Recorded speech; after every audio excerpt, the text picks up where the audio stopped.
Yesterday on the air, CZ called me a liar. I think Calvin's a liar. That suggests that I perjured myself in front of the U.S. Senate for 2 hours this week. I can assure you that is not the case.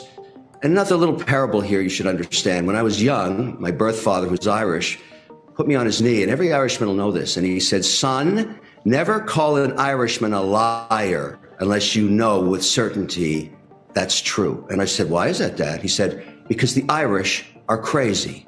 Now, I don't know what it meant back then, but I got to tell you, I'm not happy about that. So at the end of the day, I have no ill will to this guy, but he's part of the story too. And you found out yesterday, you did a little work with Squawk Box. We talked about it either being 2 billion or 3 billion, that transaction. That's the largest transaction, I think, of anything in there regarding the balance sheet in recent 24-month period. And he confirmed it was 2.1 billion. And then he confirmed that he still had 550 million, $500 million of FTT tokens. Now, at some point, we're going to look at that week of November 6th, and you ask anybody, why was Sam Bankman-Fried or the whole company FTX forced into bankruptcy? It was jamming down that last $500 million that gave them no option. Now, is that the fatal stroke or blow to get rid of your global competitor? I say yes.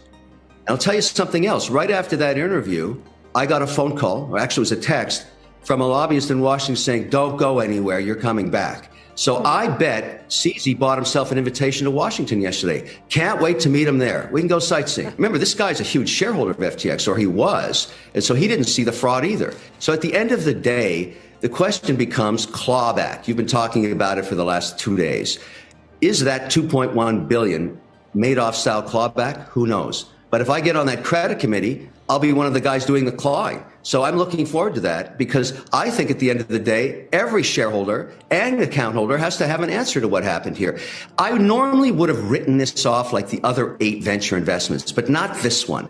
I'm staying on this one right to the end. I'm going to teach this course at Harvard one day in my guest lecturing. This is going to be a case. This will be a chestnut. This is just follow the money. Well, Kevin, are you still calling yourself a venture investor when we're still talking about the fee that you got as a spokesperson? So your venture investing was your name being able to be used as a spokesperson? Is that how you're seeing yourself as an investor rather than just Joe, bad news. I have a very large advisory business with governments and with companies and with. No, I know, but in this case, with FTX. And I can't change the past. I mean, yes, I was a paid spokesperson. Did you invest your own money into FTX or just get paid? Are you still conflating money you got paid by FTX that you lost, or did you actually invest some of your own funds? Money's fungible. I have many other advisors. So once again, you're a venture investor because you ventured your name and reputation.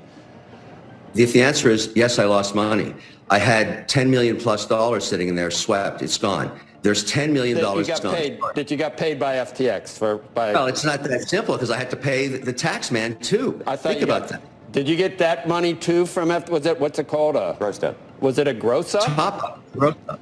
Yes, part of it was the gross up. So you didn't even pay your own money on the taxes. That was also from. I know this is really upsetting you, but I don't set. It just upsets me when you try to dodge around the essential point that you didn't put any of your own money in. Look, I'm not dodging. You're not going to get me there. I totally disclosed every cent when I went in front of the Senate. And on top of that, I don't set my price, Joe. Let me get this point out. I don't set my price. The market does. They decide what they're going to pay me. All right? This is a capitalist society. If I'm not worth $15 million, I don't get paid $15 million. Why do you call yourself a venture investor? Is it semantics? Why are you saying you're a venture investor when it was a fee that they paid you?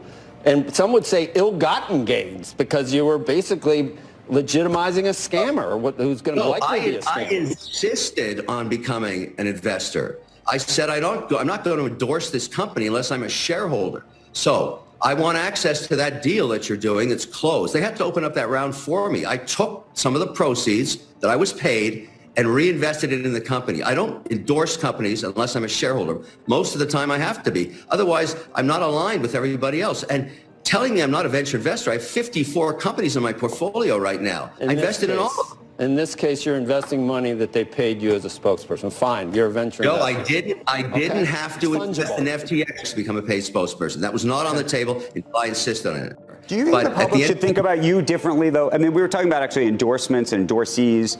You know, obviously, you know, Larry David was in the FTX Super Bowl commercial. Tom Brady took on his role as a spokesman of sorts for the company.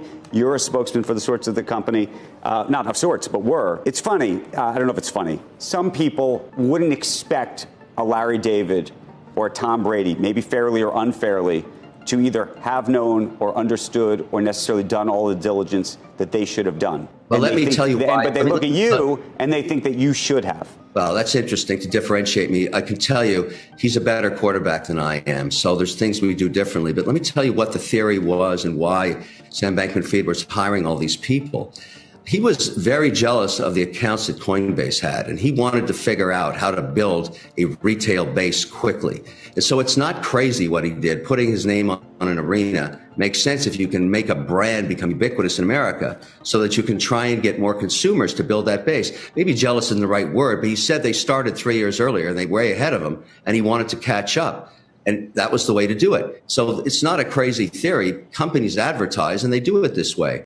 All the leaves are brown.